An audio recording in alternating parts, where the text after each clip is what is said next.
Kamakailan ay pinaunlakan na ni Marjorie Barreto ang interview with OG Diaz para linawin nga ang mga lumabas na issue at mga paratang di umano ni Dennis Padilla na tila na out of place siya sa wedding ng kanyang anak na si Claudia.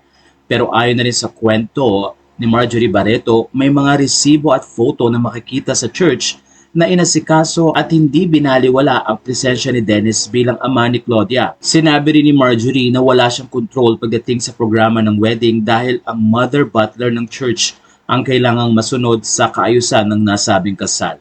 Straightforward at simple lang ang nasabing wedding ni Claudia, pero nagtataka si Marjorie kung bakit ganun na lang ang tila sama ng loob ni Dennis Padilla nang magkwento ito sa social media, gayong hiniling ni Claudia na sana daw ay maging private at intimate ang kanyang kasal.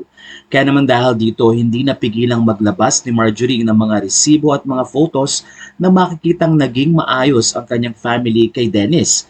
Makikita rin na maayos ang pakikitungo ng bawat isang nandoon at pati na rin ang mga anak ni Dennis Padilla sa kanya. Doon din ipinakita ni Marjorie na civil at maayos pa rin ang pakikitungo niya sa kanyang dating mother-in-law na tinatawag ni Marjorie na Mama Lina. Sa kanyang interview ay nalinawan ang maraming bagay na tanong ng mga netizen, kaya hindi rin napigilan ng ilang mga witnesses sa nasabing wedding na i-refute ang mga naging pahayag ni Dennis na nabaliwala nga siya sa nasabing kasal.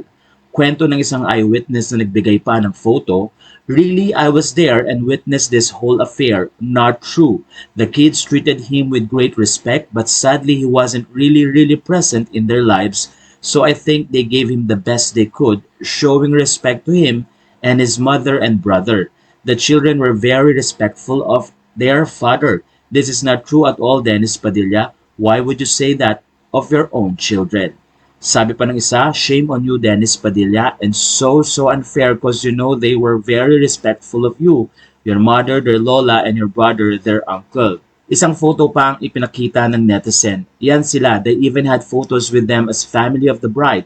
You can see your beloved son Leon had put his arm around you pa. Dennis Padilla, "I took these photos myself." So not really treated as a guest, andito kung guest ka lang bakit kakasali sa pictures as family of the bride.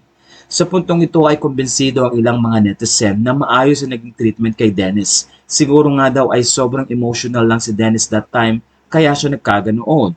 Ayon din sa mga fans, dapat ibinigay na ni Dennis ang pagkakataong ito na ma-enjoy ni Claudia ang kanyang kasal na ayon nga kay Marjorie ay minsan lamang mangyayari sa buhay ng kanilang anak.